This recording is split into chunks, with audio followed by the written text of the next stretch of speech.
All right. Party people, the place to be, vandals and minor and major elder gods. This is Moby Dickweed, your host for the night.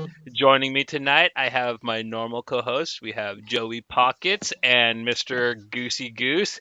And if you couldn't tell by the very pretentious title I gave this episode, we are covering cosmic horror books tonight. Yo, Joe, what do we got on the docket for the folks? Tonight we're going to be covering five titles. One will be Rogue Planet by Cullen Bunn. One will be Hellboy, the first volume, Seeds of Destruction by Mike Mignola. We'll also be covering Nameless by Grant Morrison. How many is that? Is that 3, 4 now that I said? That's 3. We'll also be covering Clean Room by Gail Simone. And my second pick was Aliens Dead Orbit by James Stokoe. Right. And Goose, how you feeling about these picks, man? Lay it on us. I enjoyed them a lot.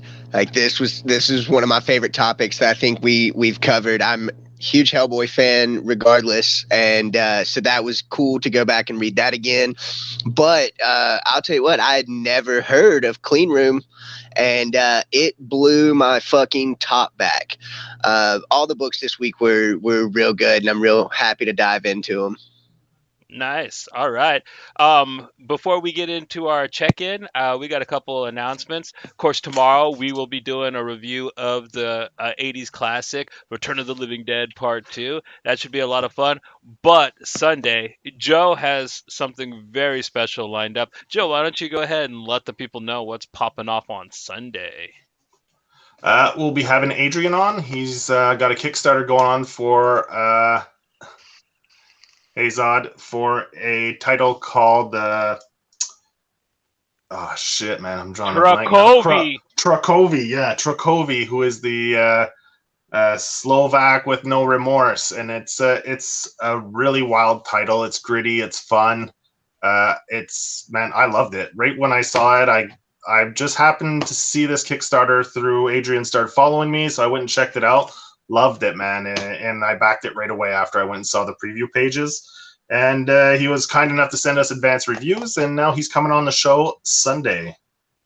That's right. I can't believe he let us read both issues, and oh my God, how insane was it? We're gonna get into it definitely on Sunday, but oh my God, like there's only a few days left, and you're gonna want to back this thing. I know the shipping's a little pricey because it's coming from Canada, but it's gonna be worth it, man. Like this is just primo disturbing indie comic greatness right here.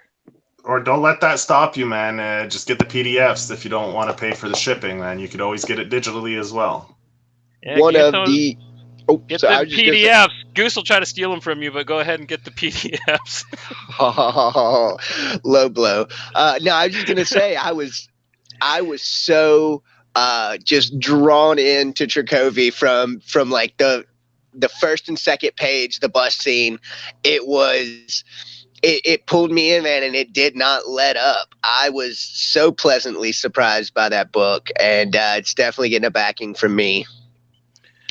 Are you damn right, Manny? I gotta say, man, like a good half the Kickstarters I back are from Canada or the UK, but Canada's definitely kicking them out, man. You got like Space Weed, you got Trakovi, I think Vampire Unicorn Vampire Hunter is a Canadian book. There's tons of really good Canadian Kickstarters right now. So yeah, boy. But we're gonna get into our check-in now. Joey, why don't you kick us off? What did you read since the John Lee's episode that you want to talk about? I actually didn't get much reading done. I practically read nothing. I've been super busy at work, and really, I didn't get any reading done aside from the Trakovi stuff and a few other titles that we were covering for this week's. And work was kicking my ass, and I read that, and that's pretty much it. But we did watch. What did we watch this week? There was something that was good, and I can't remember now. See, I'm fucking tired. I'm drawing blanks left, right, and center tonight. But yeah, we rented. What was the movie we rented? Suicide Squad, which was pretty decent. Really enjoyed that. I thought it was pretty solid. And the other movie we rented was Oh yeah, The Conjuring. That's what I read. Conjuring Lovers, the Black Label. I read that. Pat and I both read it. Then we rented the movie because it leads into the movie, and we watched The Conjuring. The Devil Made Me Do It. And I gotta say, if I probably didn't read the books, the comics, I probably wouldn't have enjoyed the movie as much, and vice versa. Because I thought the books were okay. They weren't bad. They weren't great, but the combination of the two together made each one better. So I had a greater appreciation for both things because they complemented each other so well. It And was that's a pretty tie. much It was a that's tie-in pretty that much actually enhanced the what it tied into. That's yeah, actually it gives neat. you a little extra background on some of the characters that they talk about in the movie. So the book elaborates on that, on the backstory of a few of those small characters that they talk about in the movie, which was pretty cool. Hell yeah. And Goosey Hmm. Goose, what did you check out this week? Um, Man, I've been going back and reading some older stuff. I read the Batman Face to Face arc, which was really good. I can't remember how old it is, but it's basically Two Face is cured and Batman's been gone for a year, and Two Face has been like protecting the city in his absence, and then Batman shows back up after a year, and all these villains are just getting slaughtered, and it was really good. I've started on Annihilation from Marvel again because I've been wanting cosmic adventure, and this week definitely satisfied it. I haven't read too much this week besides what was on the docket, but I did watch Halloween Kills. I won't give anything away. It was good. There were some issues I had with it, but all in all, like it was enjoyable to watch people get murdered. Go ahead, Joe. How do you compare it to the previous one from that came out a 20. couple years ago? I liked that one a little bit more. Okay. Both movies make for a good like two-parter, and there's going to be another one. I think I'm sure there is, but like it was a good watch. Like it's not the best horror movie I've seen, and Dakota watched it with me, even though she doesn't like slashers. And so like it was pretty good. We watched The Empty Man. Speaking of Cullen Bunn, and it was okay. It was confusing. It wasn't a bad movie. It had me and Dakota both interested, but by the time we got to the end, I was left with a whole bunch of questions. And see, yeah, right. Zod gets it. It was good, but it did seem like a made-for-TV movie. But no, The Empty Man was it was interesting. But yeah, that's about it for this week. I'm trying to watch Dune on Sunday, so I'll get back with y'all next Friday on that. Cool. Well, this isn't something that I've seen myself, but when Joe sent me the intro, I got an email from comicbook.com or one of them crappy sites that said that Lock and Key season 2 just started streaming on Netflix. So I know what I'm watching after I watch Oh, Return of the Living Dead tonight. I'm going to be streaming me some Lock and Key. I That's didn't going to even be pretty realize cool. that started tonight. I didn't either until I got that email, and I was just like, "Ooh, that looks good." But my check-in's Ah, gonna be really small too.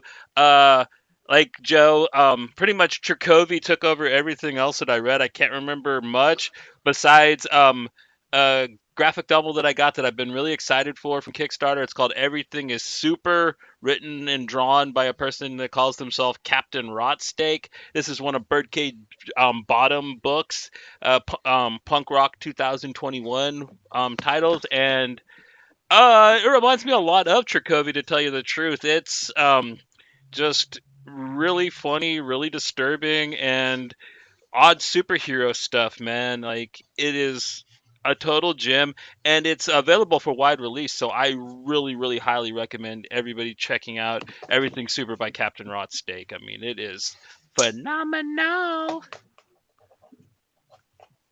did you see on Twitter today or yesterday about uh, monkey meat? Image picked it up.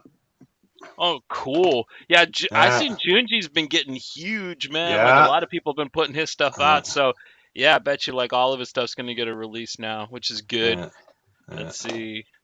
Dune is truncated, and how, dude, of course that it's truncated. Do you know how big that book is? There's no way they can cut it into a film and actually You do it proper, man. Like it's always going to be that way. Even with the director's cut, even with the Snyder cut, I think with the 4 hour and 4.5 hour version of Dune, it still won't cover half the book. I mean, that thing is incredibly huge. But Legendary Just 6 hours. just give me 3, 4, 6 movies. Don't make Man, it one long ass movie. I can't handle more than like 2 hours is the max I can handle for a movie, and even then it's stretching. So just Manny give me knows what's several up. movies. Yeah, 6 hours still sounds too short for Dune. Straight up, mate. But getting into the content of this week, we're gonna start off with Hellboy. Goose, dive on in, man. Get us started with where it Ooh, all begins. so Hellboy: Seeds of Destruction is it is a cosmic horror where basically in 1944 the Nazis have sent their like crazy I guess paranormal team to England to perform a miracle to help the Third Reich win the war. It is intercepted by the Bureau of Paranormal Research and Development. It wasn't called that at the time, but it's intercepted, and they find a small little red creature with an arm of solid rock.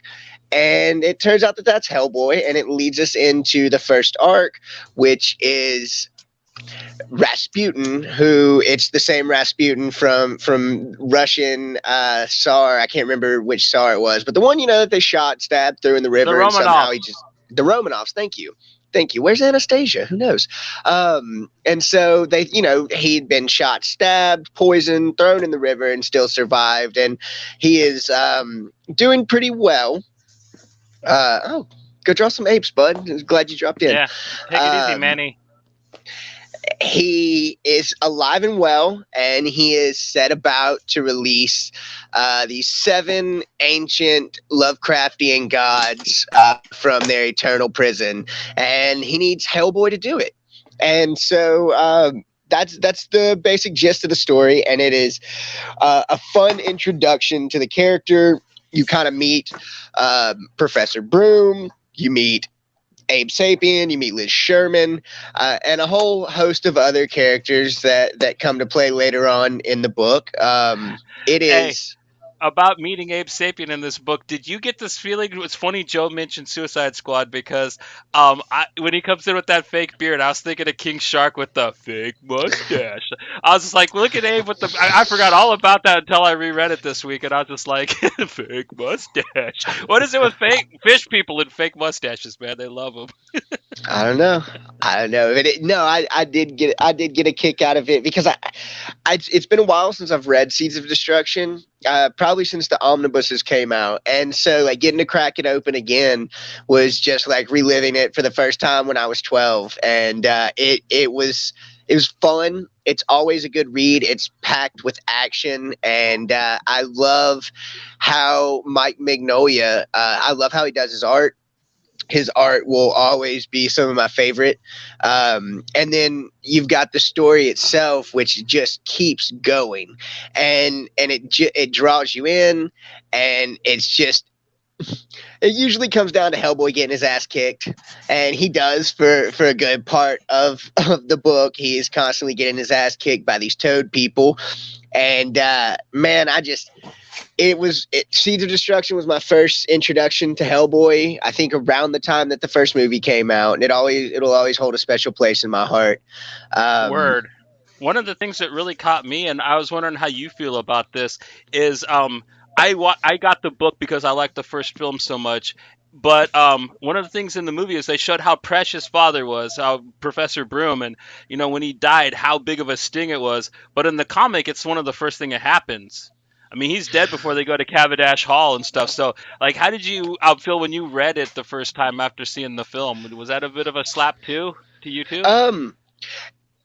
Sort of, but I think because after I read the first volume, I immediately got as many as I could, and so once I realized that a lot of the Hellboy story isn't in isn't in a specific order according to time. You've got like the short stories, you've got Young Hellboy, you've got Hellboy in Hell, and like everything that they released is kind of patchwork of the Hellboy mythos. And so I did feel some kind of way reading the first one, thinking like, oh, well, this guy had such a bigger part in the film. Like, I wonder what's going on with that. And then as you continue to read and it goes back, especially into Hellboy's past, you really see the relationship between him and Professor Broom and how he saw him as a father. I do think that, I don't know, I feel like he should have been more shaken up by Broom's death in the comic. It seems like they kind of gloss over that, especially because they spend the rest of a lot of the rest of the series building up that relationship between him and Broom in past events. You know, you've got like BPRD 1954. They've got a couple of years that they have, and so you really get to see his relationship bloom in that. And so while I was kind of distracted by it at first, and this is me thinking back to like 12-year-old me who was really just wanting to see Hellboy smash shit, I really just kind of glossed over it.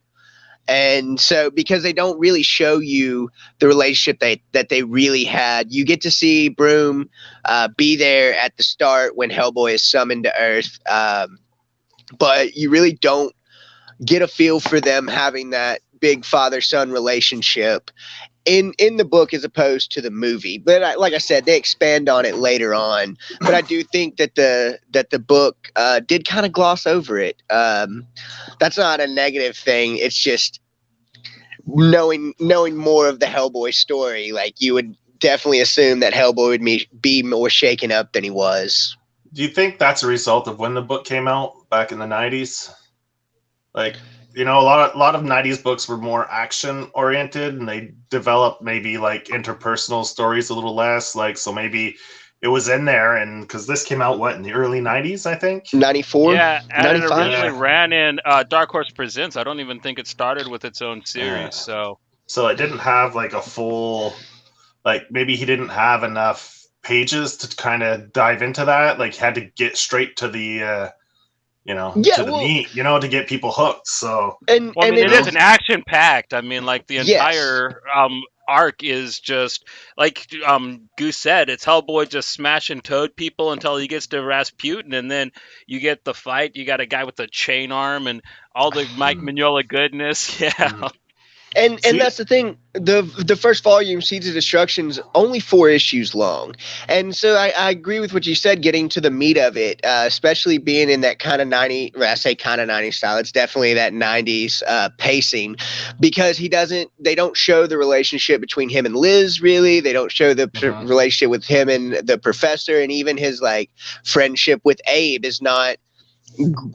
It's not touched on a lot, so I think they don't elaborate on any of that, right? Like when Liz shows up with Rasputin, he's like, "Oh, leave her alone," but they never really like built that connection. Like, why would he be like, because they work together or whatever, and Abe and him, you make that logical connection, but they never elaborate on it to make you really feel, like get attached to these characters and their relationship and stuff.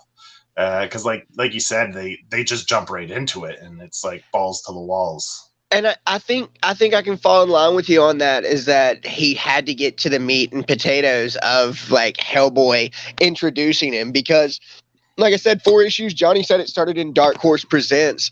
So I imagine it was one of those things like, let's get it out there. Let's be bombastic. Let's show him what Hellboy is. And then we'll dive into his relationships a little bit deeper, because there's not much relationship building in the book. It's Hellboy bouncing around from one place to another until he gets to the final boss.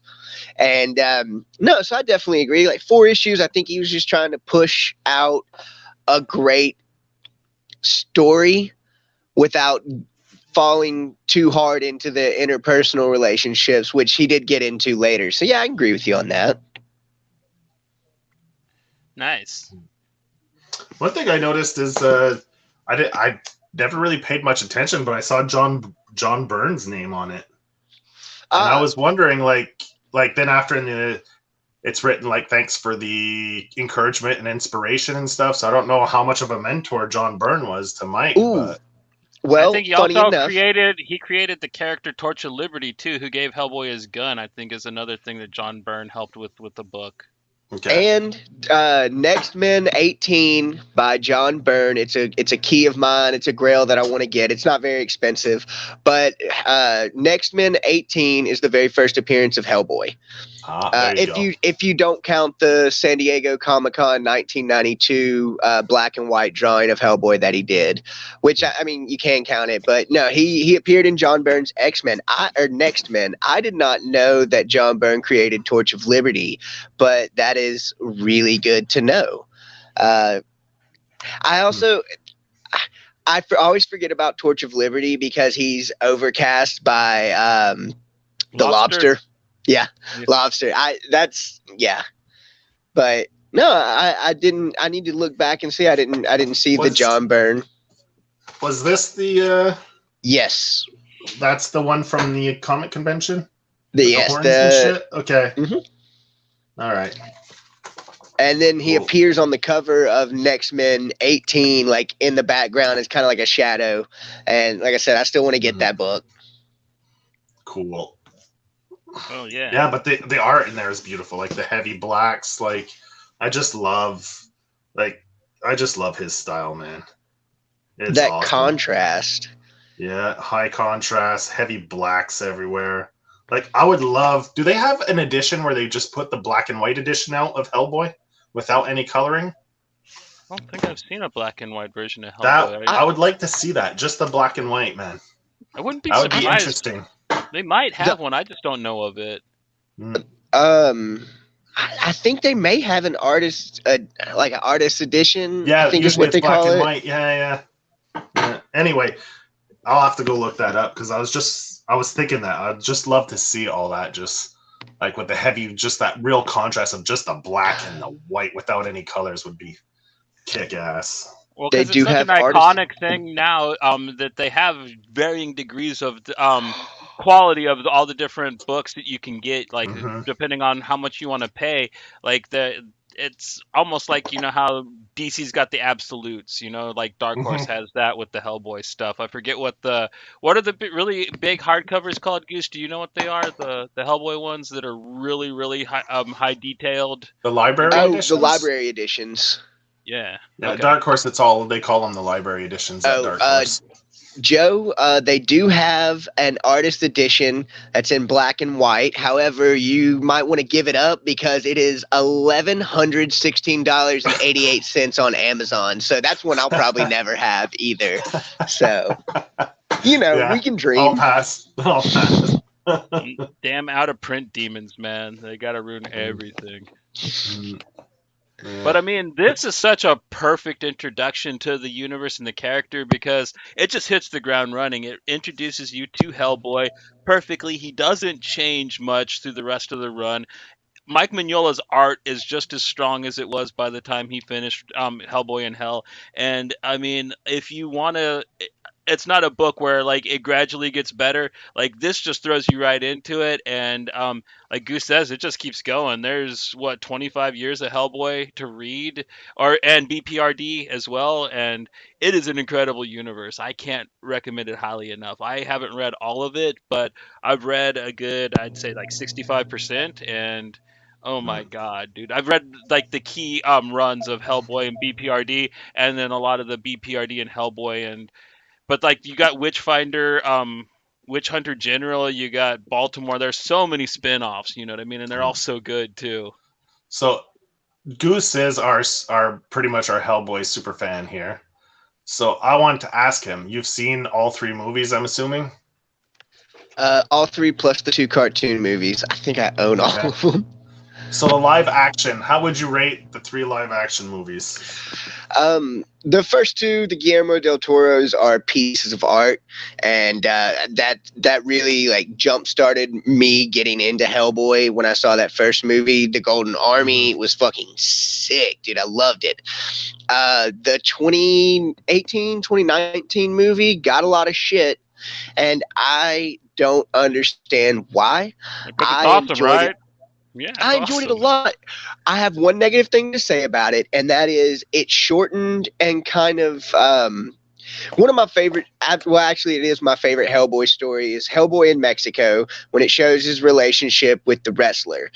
And that whole, like, I think it's only like 3 issues in the short stories, but they really glossed over that, because how we were talking about how the movie shows him mourning the loss of Professor Broom, like, it didn't show the relationship that Hellboy builds up with, I can't remember his name, I'll have to go and look it up, but that was one of Hellboy's first friends. And like when he died, Hellboy disappeared into Mexico drinking for months because he was that broken up about it. Speaking of Hellboy drinking, I just looked over and realized I have my Hellboy flask right here beside me.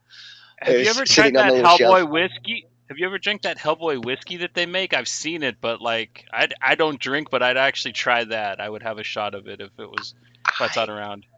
As a big Hellboy fan, I didn't know there was Hellboy whiskey, and now I'm going to have to hunt it down. Drink it out of my Hellboy flask. It'll be great. Joe, speaking of Hellboy, Joe drew me a super awesome Hellboy, and I still have it up on my shelf. It's one of my favorite pieces, but I think that kind of sums up our Hellboy run. Well, about the movies, man, I got to say Hellboy 2: The Golden Army is my favorite live-action comic book movie ever made. I mean, it is a work of art. It's beautiful. I love the story. It doesn't really follow the comic books. They made up their own thing with it, but like, I don't care. It's so good. You know, yeah. It's so good. Well, I mean, like the Neil Marshall one actually follows the comic books really closely, and everybody hated it. I didn't. I think it's a wonderful film, but I think they made Hellboy a little too whiny in it, but that's my only problem. But I mean, Ron Perlman did such a great job, so I think a lot of people got used to the Ron Perlman Hellboy, and you know how it is with those fucking fans, man. Fans are fucking idiots. Oh, it's not Ron Perlman. They should have brought Ron Perlman back. Man. They all got whiny and fucking got their feelings hurt because I love Ron Perlman playing Hellboy, and like he does, out of the 2 actors that have played him, he does do it the best. However, David Harbour got a lot of shit, man, and like I think I can agree with Johnny that he was too whiny, but Hellboy can be like that sometimes. But I thought he did a kick-ass job playing the character. I thought the design that they went with him, where Ron Perlman's character kind of had the bun, David Harbour's had the kind of scraggly hair. I like that a whole lot. They went with a much more gritty, kind of horror-looking Hellboy in the most recent one compared to the Del Toro, is because Del Toro, he's got more of that kind of Burton fantasy gothic, like creepy. It's not straight horror, he definitely toes that line of fantasy, right? So he softens the edges, whereas I think the new one, they tried to go with more of a harder horror vibe to it, and maybe people didn't like that because they didn't have that whimsicalness that the other 2 ones had. People hated that anime gore that they had when hell broke loose, and there were the giant demons just walking around chopping people in half and stuff, all Blood Sea style. Yeah, people were really, really mad about that, and I thought it was badass. That was like one of my favorite parts of the movie. It's funny that you mention that, because me and Dakota just started Blood Sea like this week. I forgot to mention it in my check-in. Yeah. Well, there's some parts where there's giant like monsters that walk around and they kind of kill people like the giant things in Hellboy, where they're just like ripping girls in half and just like drinking the blood and stuff. And people are like, "Oh, that's so terrible." And I'm like, "It's really not. It's awesome. They should put some black metal music to it. That's all it's missing." But it's hell, man. What do you expect to happen? Don't be a sinner. You won't happen to you, man. That's all. It's a lesson. It's a life lesson. I loved Ian McShane as Broom. As much as I liked John Hurd, I think Ian McShane was incredible in the new film as Broom, personally. Yeah, he was good, yeah, for sure. But moving right along, we're going to be jumping on over to a Grant Morrison jam. We're going to be covering The Nameless. This is, of course, written by Grant Morrison. It is drawn by... I got to stop you right now. This is has to be. We have to. You're right. Yeah, this is a Fulci pick, so you got to present it like Fulci. All right. This is a Grant Morrison book. It is written by Grant Morrison. It is drawn by Chris Burnham. It is colored by Nathan Fabian. Lettered by Simon Boland. And it is designed by Drew Gill. Okay. An astronomer kills an astronomer kills his family, then himself, leaving cryptic warnings. A veiled lady hints her victims through human nightmares, and a cult hustler known only as Nameless is recruited by a consortium of billionaire futurists for a desperate mission, and the malevolent asteroid Sebulba spins closer on a collision course with Earth. But nothing is what it seems. A terrifying inhuman experiment is about to begin. Abandon all hope and experience ultimate horror. And I usually don't like image blurbs. Usually the people who write them suck, but this one's dead on. I love whoever wrote this one because it really, really sets you up for this book because it is not your typical Grant Morrison surrealism and silliness. This is way more akin to something that Garth Ennis would have did for Avatar. I mean, there's some straight up crossed stuff that happens in here that is some of Joey's favorite parts. He shared on Oh, Discord, and I'm just like laughing. I'm like, yep, dude, you should totally check out some Ennis Avatar. But this is like on some really kind of trippy Clive Barker level of existential terror. I mean, it is a yeah. funny book. There is some funny parts to it, but it terrifies me at the same time because Morrison has this way of depicting the way people really act in his very esoteric horror. And this book is before its time because the people in it act more like they do now than when the book came out, and it really puts the shits in me. I mean, as far as like existential cosmic horror go, this book is pretty scary in my opinion. Plus, the gore is magnificent. It was really hated for it when it came out, but I thought it was beautiful, and I still really enjoy just how over the top some of it gets. When was this released? I think around 2015, 2016. It's a Okay, so little bit that's of not an old even. book, but But it isn't that old that people would be that offended by the gore and stuff in it. Like, I mean, but the gore is done really well. It's beautiful. I love the art in this book. It's so good. I think it's So because it's good. a Grant book and he doesn't trade in it very much. I mean, like the filth had some gore to it, but nowhere near as much as this. I mean, like this is definitely his most raunchy, most hardcore, most just blink and you'll miss it, but you don't want to goodness, you know what I mean? But I don't think people are ready for it because I think that they thought he was going to do some kind of Invisibles Lovecraftian type story, which he completely did not. He tried to out Garth Ennis, and I think he came pretty close, like having a little friendly duel with his buddy, like, look at me, I can do it too, and he can, Mm. man, that crazy little bastard. And Joe, I know that you particularly had a blast reading this. You want to kind of tackle some of your high points? Well, there's two major high points for me. It was more less to do with the story and more to do with the art. Is the scene because it's supposedly the end of the world, so people, a lot of people resort to their lesser points. They revert to maybe the more dark sides of their personalities. And there's one scene where they just show people just raping, killing, and you have a girl and a guy holding this guy down while a cop rapes this other dude that a girl and just like there's all kinds of little things going on in that scene, and it was just so. I think I stayed on that page like for I don't know how long, just looking at all the different little details in the backgrounds and stuff. It was such a great page. And the other one is the hammer page. Oh, that was so well done. It's drawn so well. It's awesome. It's awesome. Just for the art alone, people should pick this book up because it is beautiful. It's so well done.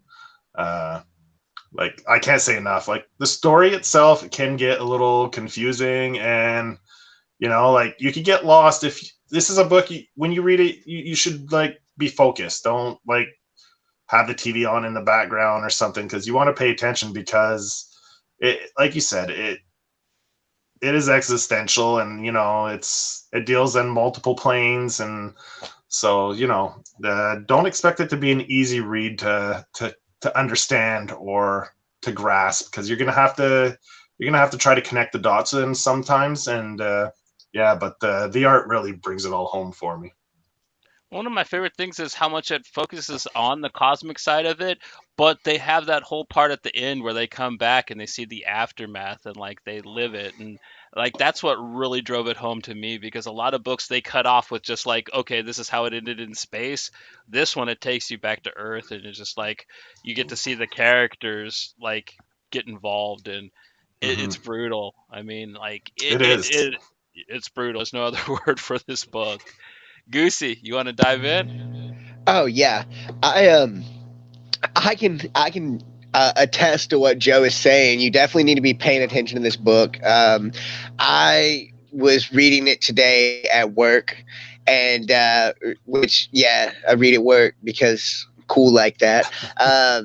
But I was reading it, and I found myself having to not just go back to previous issues, but finding myself going back to previous pages, feeling like I had missed something at first, and then once I really like paid attention to what I was reading, because I think the opening of it kind of threw me for a loop, where when he's going to get the key, Hmm. and they throw him in the 10-degree water, and he kind of, I'm guessing, shifted planes, um where he's counting down from 30 and she tells him you're in shock. It's at the very, very beginning of the book, but no, it was a brutal read.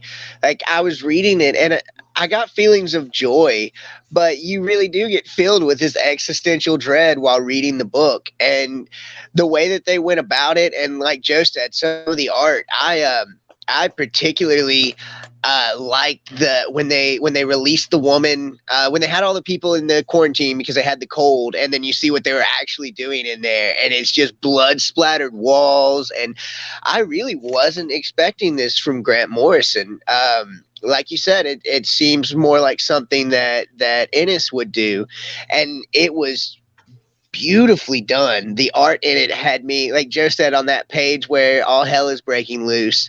Like, I kept on finding myself like looking at that page, trying to see all the debauchery that was going down in that one page. And man, I really enjoyed it. Like I said, it took me, I think this was the book that took me the longest to read.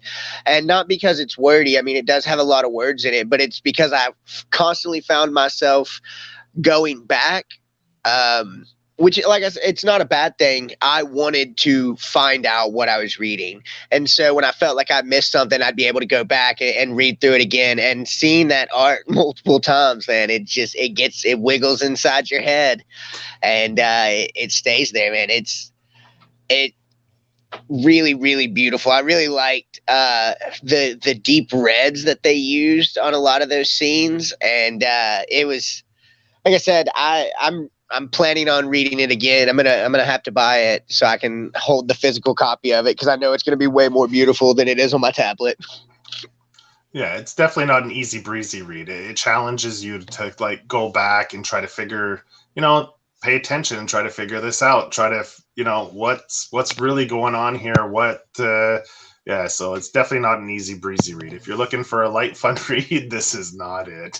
Well, I think if you're looking for a light, fun read, I don't think you should pick up a Grant Morrison book at first. Like, Period. Yeah. that's yeah, that's I can't think of one like light and breezy read that he's made. I mean, We Yeah. Three's only We three three is the issues. closest you can get, Yeah, because it's the closest he has to like being like accessible. I mean, at one point Disney was going to make a film out of it, so like We Three, but even that has a lot of emotional depth to it, and has a lot to allegory to animal testing and all that terrible stuff that people do to poor little creatures. So even with his little cutesy things, Grant gets pretty brutal.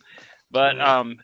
as a fan of the genre of cosmic horror, I was very thrilled when this came out, because it really surpassed all my expectations. Like, it is what I always wanted a sequel of Event Horizon to be like. That's really what it kind of reminded me of, but with I don't know, some kind of David Lynchian type shit going on in it as well. Because I don't know, I always like to compare Morrison to him because they're two of the best, most true surrealists running around right now, in my opinion.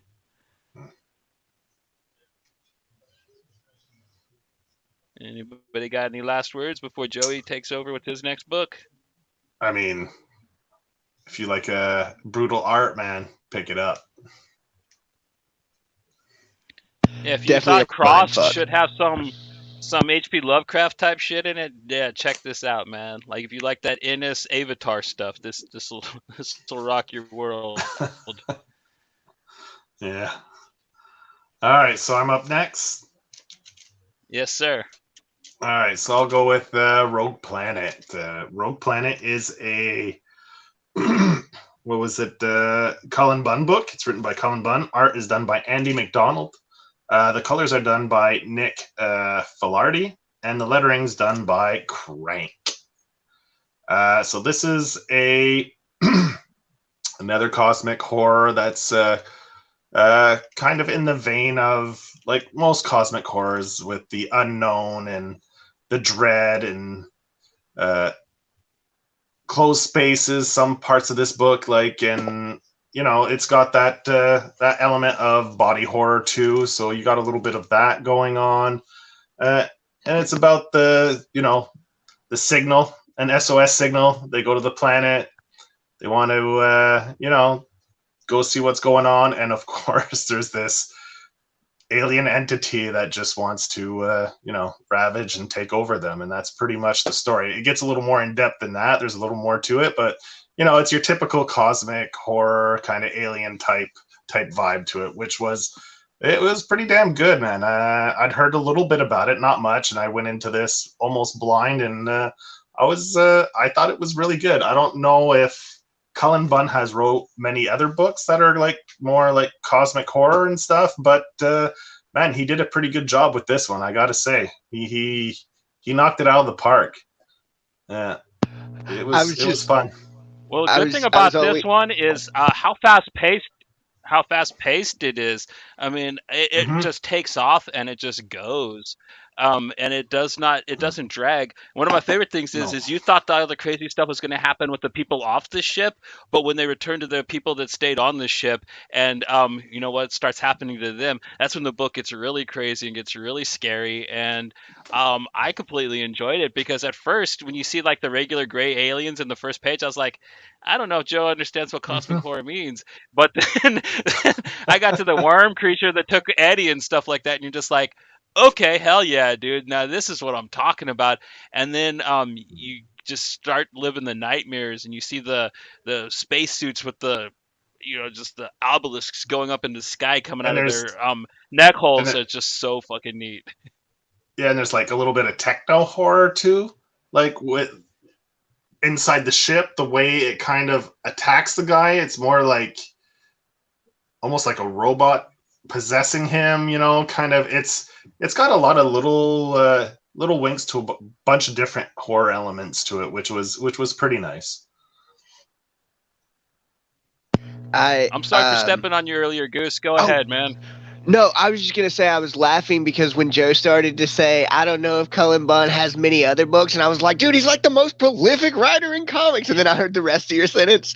But I'll start it off with saying that Cullen Bunn's probably the most prolific writer in comics as far as content that he puts out. And this was, I don't remember when this came out. I know it was recently, but I remember maybe a year and a half ago, something like that. Yeah. I think I put it on my pull list, but that was right around the time I got to move, or I was moving, and so I had to switch up comics, and so I didn't get to pick this up. And when you brought it up, I was excited to read it, and it did not disappoint at all. I was kind of on the same page with Johnny when I saw the Greys. I was like, wait, is this just an alien story? But when it gets to that giant fucking monster, I got a whole lot more into the book. I knew I was going to enjoy it. I usually always enjoy Cullen Bunn's work, and seeing him do kind of something different from the paranormal stuff that I think he is best at writing. Not that he didn't do this awesome. It was great. But he's kind of more known for his paranormal stuff. And so seeing him do this cosmic horror, body horror, space jaunt. I really enjoyed it. I think he knocked it out of the park with the 5 issues. What, 5 issues, right? Yeah. 5 issues, and this, like Johnny said, the story didn't lag for a minute. You go from one issue to the next, and it's so seamless, and it really pulled me in, and I enjoyed it a lot more than I thought I was going to at the beginning. Oh man, with that crystal knife at the end, oh dude, that shit was killer. The nailer guns, man, I thought those were some of the coolest things ever, and especially when they show like all the dead aliens with the little neon needles just sticking out of them, the needlers, man. I was like, dude, that's some cool tech, dude. He came up with some neat shit for this book. Yeah. Oh yeah, like you said, even like I'm thinking about it. You got like almost like the ritualistic killing to it that has that kind of horror element to it. Hey, yeah, he threw everything in the kitchen sink into this when he was trying to like just throwing horror elements into it. Like there's so many different little horror elements he threw in there and put it in this cosmic setting, which was pretty damn cool. Well, I think one of the things that you mentioned was how, the tight spaces, which I think this book did such a good job of being a book set in outer space. But even with all these wide open spaces, it felt very claustrophobic. When the people come, and as they're walking, there's more and more, and they have to walk through them, but they're out in the open. But then it creates a form of like just being surrounded, and you don't know. Kind of like that scene in Silent Hill with the nurses, and that you're walking through them, and like all of a sudden you don't know if they're gonna attack you, but you got to get through there, and you don't know what's gonna happen. So you create that uneasy kind of anticipating that something bad's gonna happen, and he built that tension pretty good that way, I found. I also like that he respects his elders, because there was some really nice winks and nods to the first Alien, especially with how Glory kind of becomes the Ripley, even though she was kind of one of the lesser characters through most of the rest of the book. She is. I thought that was a kind of a neat thing for him to throw in there, because I wasn't expecting such a nod to Alien, but it was very respectful, and it was really neat the way he did it, I think. Yeah, there's a lot of little nods to a lot of different things. It would make a phenomenal film, though. Like, if any like smaller company would like to make like a good cosmic horror alien style like just slasher fun film, like this would make such a badass movie. They'd have to put a little more into it, maybe explain the psychic a bit better, but aside from that, I think that the rest of it would just translate so perfectly to film. Well, oh shit, my light went out and I was looking for my charger. Who put this book out? Oni Press. Oni Press. Oh, okay. I was gonna say, because if it's one of the ones he did at Boom Studios, that's the company that, it's the company that put the Empty Man out, but they also produced the Empty Man movie, which I thought was really neat. But yeah, I would love to see this in film format, because it really does kind of embody the feeling that Event Horizon kind of established. And so I don't know, I really enjoyed it, especially with the whole rescue mission. Well, not rescue mission, but they hear the SOS beacon, and like just from the jump, if you're in space and you hear an SOS beacon, it's never a good thing. Like ever. Like name one movie besides Fulci's favorite, Star Wars, where like there's a SOS and it's a happy ending. I can't think of any of them. And so like from the jump, it's a trap, and it's not going to end well. And I think they did such a good the ritual killings, like you were talking about, Joe, when they stick the green paste in the guy's mouth and I'm not afraid anymore. Yeah. I'm not scared anymore. And then they slit his throat, and like, I thought that I wish they would have explained. I mean, I'm glad they didn't. It was just kind of there, but I'd like to know what they were being fed to make them not afraid anymore. Because we talked about we talked about Nameless, and in their spacesuits they had the happy juice that kept them regulated. Okay, yeah, yeah. and So they and so don't I, panic. yeah, Hmm. and so I'm guessing it was something similar to that, because they go from being absolutely fucking terrified to just not being scared anymore, and then yeah, I thought that was I knew they were going to be sacrificing them, but that little like bit right in between where usually you see the people all freak the fuck out, you see them being calm because they've been fed some alien goo. Hmm. Well, another one of my favorite things is when they're on the ship and they're talking about what they're afraid of, and the pilot lady is talking about how she's afraid that like traveling space because there's nothing new to find. Every planet they go to, they just take what they want and they leave, and they never find anything, and then bam, this shit happens to them. I love when somebody can come up with something like that so clever. And Colin, I don't think he's ever let me down. I mean, even his lesser books that I don't like as much are always solid, but like this is probably going to end up being one of my favorites. I mean, I really enjoyed this. I'm glad Joe picked it. Hmm. It had been in my box for a while, and when you came up with Cosmic Horror, I'm like, bam! I'm reading that shit now. I'm glad you did. Plus, I love the art in it. Well, the pencils Yeah. are good, but the Um, coloring is just incredible, man. Like the colors in the book are just gorgeous. Andy McDonald, did he also draw on I Breathe the Body? Is it the same artist? Did he do I Breathe the Body? Yeah. Yeah, I Yeah. liked his stuff on that one as well. So he's solid. I like his stuff.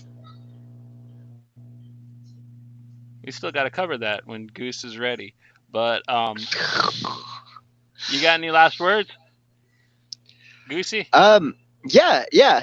I think this is there wasn't a bad book that we read this week, but this was definitely up. It can't surpass Hellboy, unfortunately, because it's my favorite. But it was up there with probably my favorite thing that I read this week. I usually dig Cullen's work, and great book. I think you should pick it up if you want a cosmic horror story with some awesome gore and some nods to some of the better sci-fi films that are out there. And so, yeah, definitely a great book on my end. I got to agree with what Goose just said. And I think it would make a great double feature. Read it alongside Nameless, but read Road Planet first, and then read Nameless. And I think you'd have a good night of fun cosmic horror reading about space adventure and just pure abstract terror.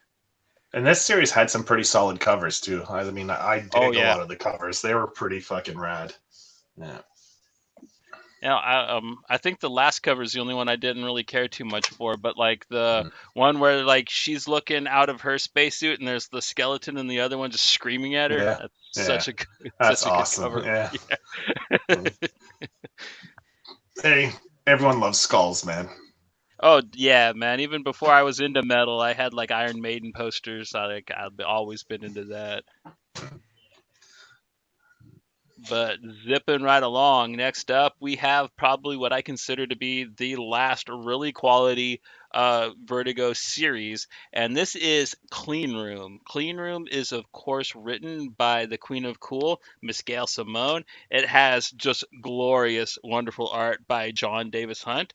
It is colored by Quentin Winter and John Davis Hunt. It is lettered by Todd Klein.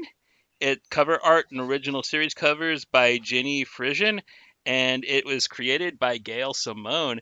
And this book, much like Nameless, it kind of takes from a lot of different things. But one of my favorite things it does is it actually kind of makes fun of Scientology quite a bit, and that really struck my fancy. But at the same time, it's really steeped in this not Lovecraftian, I would say. It's more Clive Barker style cosmic horror, but just because of how brutal and raunchy it is. But it follows this reporter whose husband one day just kills himself after reading this lady's book, and she becomes part of he becomes part of her little cult thing, and she is just destined to find out what is going on. And man, oh man, does she open up a can of worms, because there is a complete different race of people who live basically in a different dimension, on our world with us, and they don't like us. They like to possess us. They like to make us murder each other, and you get to see a lot of that in this book, and it is really really depicted wonderfully by John Davis Hunt. If you're a gorehound Mhm. like me, it is really good. One of my favorite ones, you don't actually get to see the killing, but you see the aftermath of it, and it's just this guy that got too close to the flame, and this one character basically just ties him into small knots, and when you see the how his body's just rendered and how it's drawn, it's funny, but it's so brutal. Another one of mine is the fat guy who spins his face around. That is just so badass. But basically, like, she ends up becoming part of this cult because in a weird way the crazy Scientologist people are the good guys, and they are have a plan to stop these interdimensional things, but at the same time the lady who runs the cult likes kind of torturing them and the people who get influenced by them. So she isn't quite a good person either. There is really no solid Mhm. protagonist except for maybe the three redneck guys, the neighbors. They're kind of the only redeemable characters in the whole book, which is neat. And they get But their asses handed to them. yeah, by the repeaty Toad guy. Yeah, he is Yeah. so creepy. That is so Clive Barker right there. Another one of my favorite characters that you get introduced to is the demon Spark, who is one of the extra dimensional creatures, but he has been exorcised. So basically, he becomes a friend to the reporter lady, and he's a really intricate part of the book. And man, I can't put enough praise onto this. Like, I didn't know what to expect thinking of Gail Simone doing horror because I never really put her in that box, but oh my god, did she step up and write some god tier cosmic horror. Joey, you got any praise to heap on this sucker? Yeah. Just say hi to Elle. She's in Oh, the what's chat. up, homie? Yeah. Yeah, man. Like Spanky is actually the one who sent me this last year at Christmas. Because he was asking me like what kind of shit I liked and kind of what I was. And so he sent this to me and I read it and I really dug it, man. Gail hooked me right at the beginning with the little intro, the story of the what happens to the little girl. And Yeah, right from there, man, I read that first part and I'm like, oh fuck, I was when hooked he right after that. when he Yeah. backs it up, yeah, you're just like, oh, when he backed the truck up, just like, damn. Yeah, that was I was like, ooh, no, I'm in. I'm all in on this right from the start. And it just gets better as you go, right? Uh his art is really good. I mean, if you're not familiar with his stuff, he did the art on the more recent Shadow Man from Valiant. So if you've read that, it's the same artist. Yeah, So the if you Colin dig Bunn Shadow Man, right? yeah, exactly. Yeah. So it's Davis Hunt is on that as well. So if you dig the art, man, you'll dig it in this. He does a fantastic, phenomenal job on this. And his clean style fits so well with this book because of the room and it's more it it's technological because you have to have like that rooms. It's almost like what do you call those chambers where you float in water? Uh, Oh, yeah, I know what you're talking about. The Deprivation tanks. yeah, Deprivation tank. She puts these people in the room to have kind of like that whole aspect of completely disconnecting you from your environment. So you're in like almost like a deprivation tank to really connect so you can get into and connect with the things from that other world. And like, and it's got that weird bizarre aspect to it, which I love. And his art, like with the technology side of it, I think it just blends so well together, and it's perfect. So like, yeah, Clean Room, man, the first volume, it really I loved it. I can't say enough good things about it. And how much I you haven't how much read you want much to of Gail Simone's stuff, but this was really good, man. I gotta say, I really enjoyed it. how much you want to bet the little white spank it monkey scared the shit out of Goose? I bet you he didn't whack it for a couple of days after reading this after that scene. Yeah. You're muted, buddy. You'd be wrong. 6-7 times a day, son. Get your numbers up. No, I haven't read a whole lot of Gail Simone's work. I really dug her work on Red Sonja. But this book got me from the fucking jump when he runs over the little girl and backs up over her. But I'll tell you, the three redneck neighbors were great. But what about Killian? How badass is she when she shows up and snaps that dude's arm at the gas station? Like, oh, dude, she is she's a badass, yeah. She's the group's enforcer, and oh, dude, she was so badass. But I really liked. There were some ties to Scientology, especially with the way that they go after people, where they shut down Chloe's, credit card or messed with all of her information, which led her to that gas station. And then, man, the way that they control people and how how Astrid has that envelope that she opens up for her buddy in the clean room, and like it draws that memory out, and she tells him, I don't keep rooks around because they're super strong or whatever. She was like, I keep them around because I can get rid of them. Everyone has a failsafe, and I'll get rid of you. And like oh man, when it shows his little brother that he let break his fucking neck, and then, like, it's his head sideways and the bones just fucking sticking out. Oh, dude, the art on this was just it. It wasn't brutal in the way that Nameless was. It was brutal in its own way, and so when you see Chloe's husband for the first time, when she has that little glimpse of him, and it's just like him with half a head, or even like the demons, the one that was talking about the first one that she sees when she's talking to. I don't remember if she was talking to Killian or if she was talking to Astrid, but the one that she sees that talks about her downstairs area, talking about like licking pennies from a corpse's eye. That line stuck with me. Like the whole, every time you see one of those demons and it starts to like go after, not go after, but when she's hearing them talk, like, they're just saying some real good demonic shit, and I love it. Johnny was talking about Spark and how he came from that exorcism where it took like 3 priests 4 days to exorcise him, and the way that he just talks and he's trying to reassure her, don't anxiety, don't anxiety. Oh man, I enjoyed it a lot.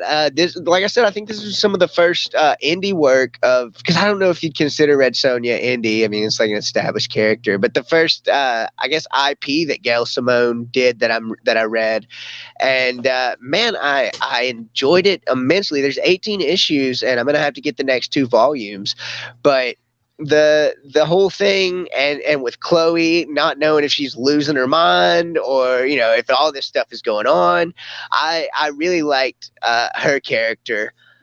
She's one of those real nosy reporters that's just trying to figure out what happened to her fiance, and it takes her for a ride that I don't think she was expecting.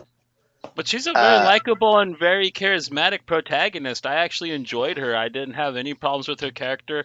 Plus, John Davis Hunt draws her really cute. So, like, she's a very easy character to look at. Actually, all the females are in it pretty much. Yeah, and this book, even the scary blonde one is pretty cute. This book made it onto Fulci's list for Horror Geek Life as one of the top 12 horror comics. Everybody knows Mel wrote that list. she let him have his name on it because he whined, probably. But Mel wrote that shit.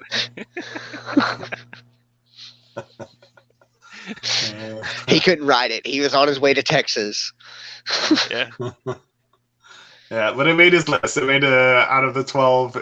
This was one of the books that he put on it. So he I'm sure he would agree with everything we're saying about it. And that fight with the surgeon where she's got, dude, when she it's just she grabs the knives out of the tubs and just goes for him, and then he looks in the mirror and he just goes, fucking, and just loses his mind and slams her up. Oh, dude, And then he gets smashed over the head by one of the redneck neighbors. Which was he possessed with Spark at that point? Yeah, Spark was in him. Okay, that's what I was led to believe. I just thank you for the for helping me remember. But no, like when he smashes the shit over the surgeon's head, and like he starts to warp, and then I don't need my fucking eyes, you fucking vermin human trash. Blood. I think he called her a blood flavored piece of vermin or piece of garbage, and I love that line, just the blood flavored, because you know he eats people. He's a goddamn demon. Or well, I How don't cool even know was if you'd that call him a gore demon. though, man? With the knives just going through his head and coming out his eye sockets with the eyes like attached to. Yeah. That just was so brutal, man. It looks so badass. Well, they did a lot of good eye horror in this. I have just a nauseating memory of seeing Un Shan Andalou for the first time, where they slice the Yeah. eye with the razor. I've always had a little weird thing about eyes, and you got the guy who rips his eyes out because what is it, John Kempf? The guy who the crowd, because we talk about the girl getting run over, but we don't talk about the aftermath where they pull him out of the truck and gouge his eyes out. Yeah, there was a lot of really good, like when a guy rips his eyes out and then, like you said, turns his face upside down. Oh man, it was a lot more than I was expecting. I enjoyed it a whole lot. Like you say, the gore isn't like he doesn't draw it dark or with a lot of inks. It's really clean. It's almost like a sterile kind of, like, too clean, too crisp, too detailed. You know, it isn't messy. It's, you know, and I think that adds to the uneasiness of it. You know, it's so clean, it's so sterile. It doesn't seem natural. It's, you know, it's hyper, like, I don't know. It definitely adds to the whole vibe of the book for sure. Hypoallergenic. Yeah, it's pretty much what this book. It's just fucked up. You know, like a lot of times you see demons and they're puking and, like, you know, this and that. But man, the demon keeps it clean, man. In this, you know. Well, except for the language, they're vulgar as hell. But like, yeah. Mm. But if you guys really like this first arc, yeah, check out the other two books. Really solid. It ends very well for a somewhat shorter Vertigo book. Sometimes they'll feel rushed, but this one ends really good. Just really, really, like I said, god tier cosmic horror in my opinion. And I've read a lot of Gail Simone, a lot of her DC actually. I've read like Secret Six. I even read her Wonder Woman. I've read a bunch of her stuff. So when I thought of her doing horror, I did not expect it to be this hardcore, and I was utterly thrilled because I was already a huge fan of hers. But she wowed me in a new way, and you know, I'll always be more impressed by her work because of this. Yeah, it was definitely my like I said, I'd read her Red Sonja, and I want to say I read some of her Wonder Woman, but this being the first, like I said, the book that she created, not an established character, I think she really knocked it out of the park. Who directed Psycho, American Psycho? I forget her name, but yeah. Man, if they did a movie, get that person to direct the version of Clean Room, man. That'd be perfect.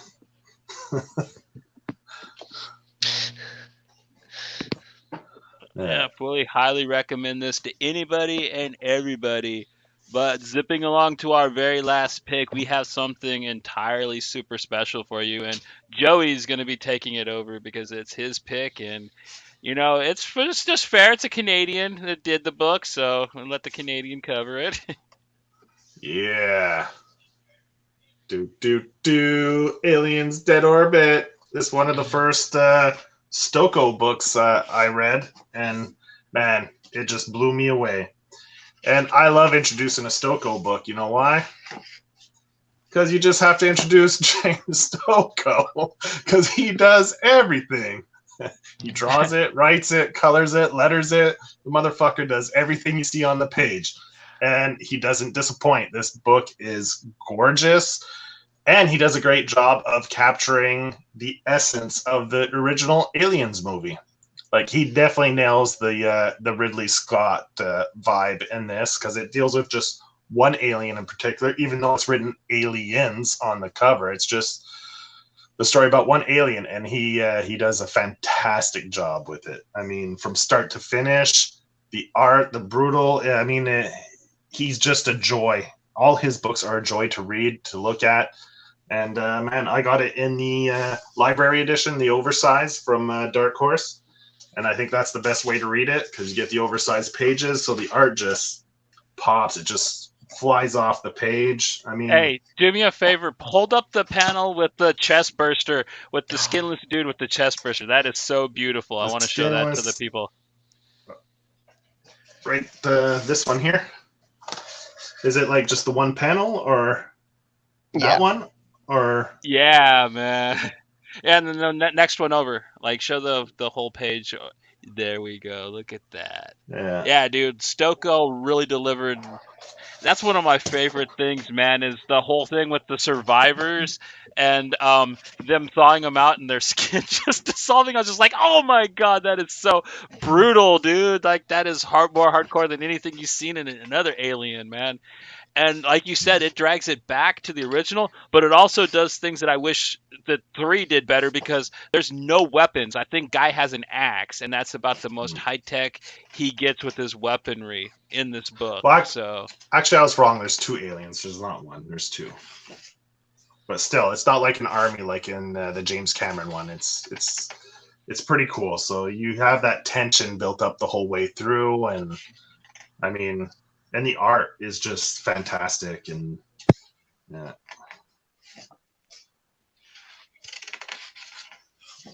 I remember when I first checked it out when it was coming out, and I was excited just to get it, because I knew it was going to be good, because it'd been a while since Orkstein came out, and I think this was his first thing after that, and I was just floored. And then I got it, and it was even better than I could have expected, because it really is just a perfect Alien movie. It's better than any of the movie sequels, in my opinion, especially after Part 2. I hold this in the highest Alien regard. As a huge fan of the franchise, it is probably one of the most fun you could have with the franchise. And Goose, you want to hop on in? Yeah. All the books that we read this week had some pretty great art in it, but I don't think anyone's art compares to James Stokoe's. Oh my god. I didn't pick this up when it first came out. I hadn't read too much of the Alien books that Dark Horse put out, but I read this one, and the whole time I was reading it, my jaw was just on the fucking floor.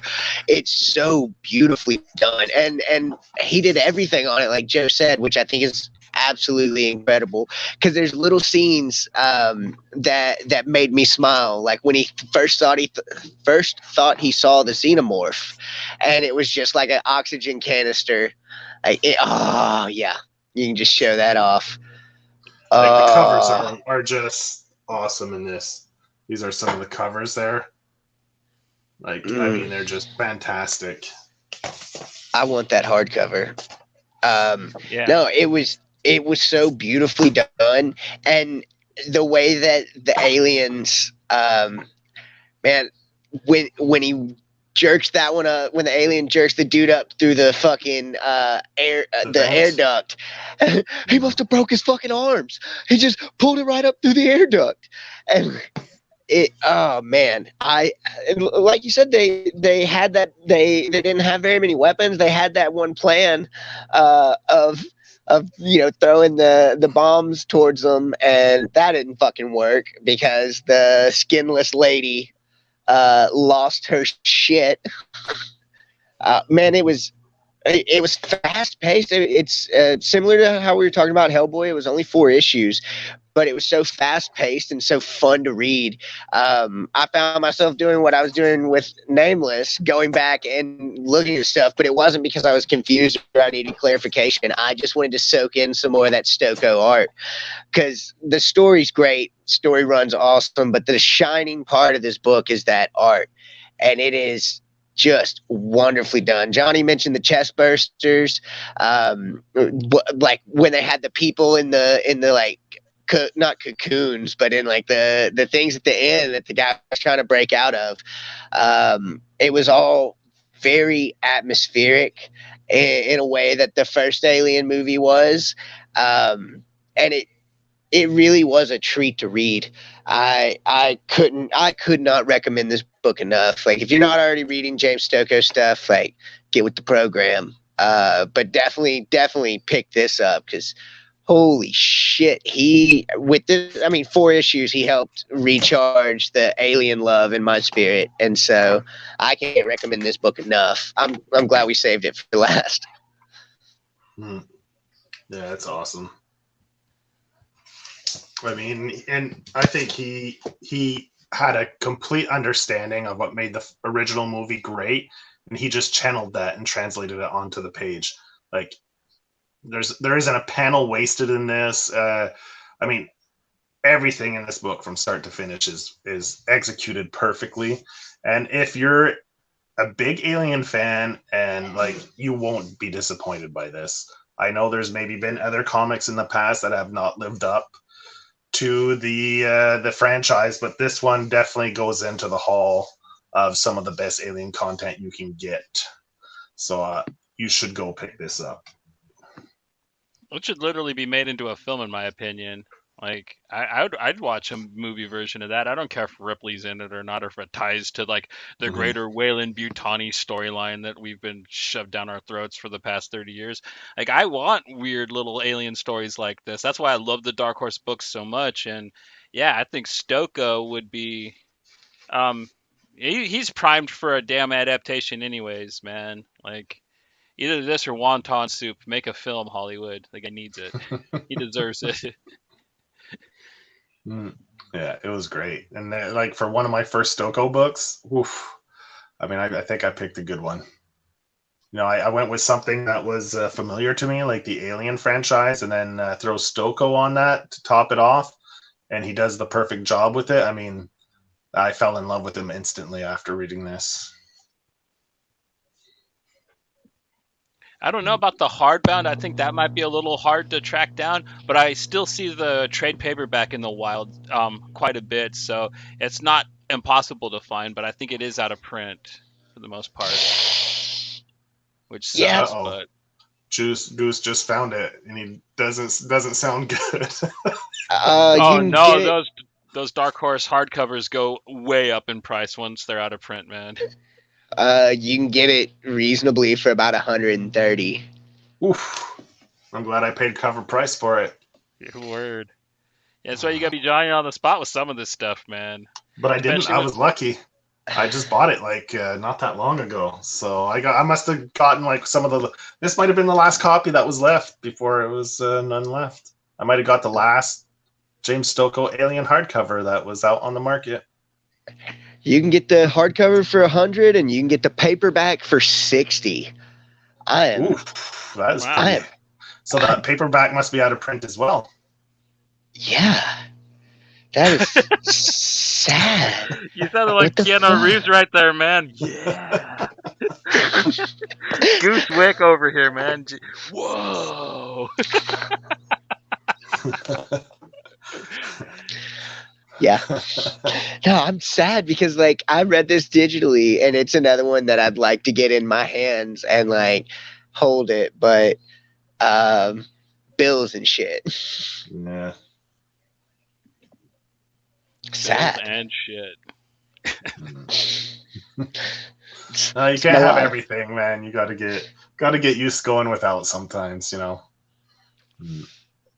Yeah, it's hard, but once you like train yourself, it's not so bad. Yeah. But anybody who thinks the idea of fighting aliens with just melee weapons sounds boring needs to check this book out, because it can be done, and it can be done badass, because like that's one of my favorite things about it, is just how weaponless the book is. It really plays on that, and he really went out of his way to like really make it badass. So well, I was going to say they even sorry, go ahead. No, you go ahead. Well, it, like you say, because they don't have like any like military weapons or any actual real weapons, it just adds to the to the tension and the hopelessness that you feel like we're not getting out of this. We're fucked. Right. So the whole time you're reading that, you're like, these poor bastards, man. They have no chance. The thing that I was going to mention was they explicitly state when they're like, oh, he has a gun, and they're like, oh yeah, you jettisoned the rest of his ammo because he was fucking around. We didn't need him going crazy with his gun, and so he says you can have it, but its presence might help. And so like you get it from them. Like I think that's issue 1 when they're boarding the ship, the cargo ship. And the way that, like I said, the way that he crafted this thing makes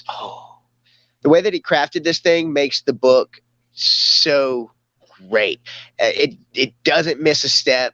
It keeps you on your toes. For as much as I love Alien, like he really captured the entire spirit of, I think, what the series wanted to be after, like Johnny said, Aliens 2. We'll call this book the Prometheus because it lit a fire in my soul for Alien. Let's hope Marvel could put out a book this good, which I doubt, but we'll see. Well, maybe they put covers out. If they get Stoko back on an Alien book, maybe I'll buy it. I took Alien off my poll, so that's one of the books I cut from my poll. Maybe Daniel Warren Johnson doing one. He seems to be working on Marvel a little bit. He'd be a good Alien writer, artist. Yeah, I think that would be pretty fucking cool. Because he's right up there with Stoko, man. They're kind of the same cartoonists, yeah. And they're both doing the whole illustrator thing. You had Murder Falcon, which I think is in the same vein of the way that James Stokoe's art is. They are very similar. They definitely have their own styles, and James Stokoe's fucking shines so bright in this book.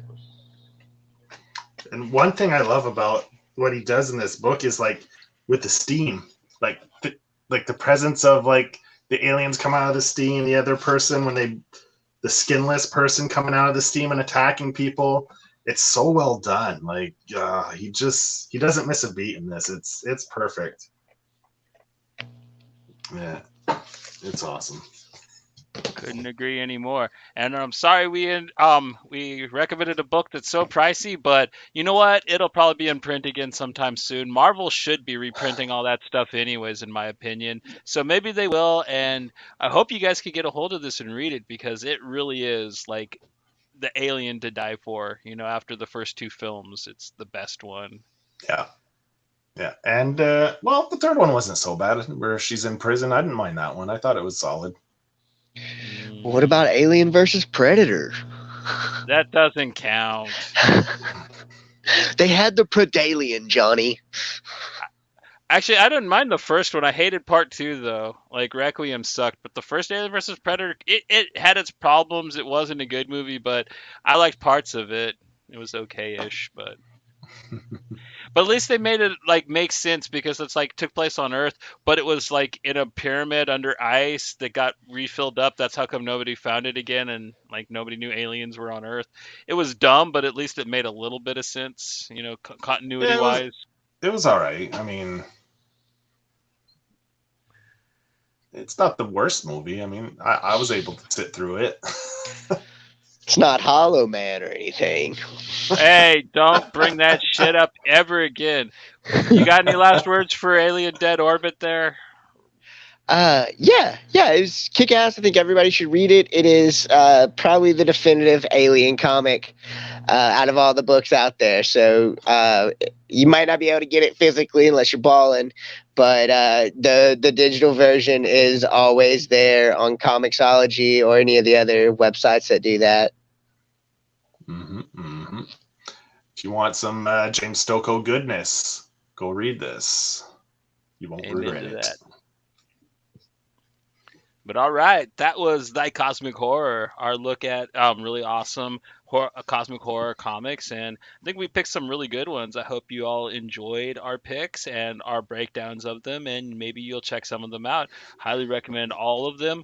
Like I said, tomorrow night, Joe and I we will be doing a review of Return of the Living Dead Part 2, and on Sunday we are having Adrian on to talk about Trakovi, the Slav with no remorse, which oh man, we Joe made the most beautiful intro. I'd like to play it tonight, but I got to save something for the show. The We got to use the theme song from the comic book because like this comic book's so badass. It has a soundtrack. It's hip hop. It's badass. We got to use it in the intro, and oh man, I can't wait for Sunday so you guys can see Yeah, all of Joe's Sunday hard work. at 6 Eastern time. Yep, we're gonna be So a tune little in at a early. special time, a special show on Sunday, and go find Trakovi on Kickstarter and back that shit, because I mean you won't regret it if you dig like Garth Ennis and these weird cynical books. Man, you're gonna dig Trakovi, and the art is woof, it's just sick. It's just Yeah. sick is the best way to describe it. It's hilarious too, man. Yeah, You'll laugh. You'll be shocked and you'll be laughing the entire yeah, two it's issue true. run, man. It's yeah, yeah, It's it's good. disturbing and hilarious at the same time. So Yeah. yeah, I can't wait for Sunday to have Adrian on because we've started talking to him on Twitter and he's a character, man. He's funny. His retweets of our promos have been hysterical. So I can't Mm. wait to actually speak to him. And But one of his retweets inspired part of the promo. So you know, yeah, the sausage. it is sausage. Yeah, join us Sunday for that special episode. But until then, this is Pink Buzz, a product of graphic vandalism. That means don't stop reading, don't stop watching awesome horror films because it's October still, and don't stop listening to punk rock, death metal, black metal, or whatever kind of metal you like, hip hop, everything but country, pretty much. Just keep rocking that shit. But yeah, until next time, yeah, you guys go ahead and keep it classy, San Diego.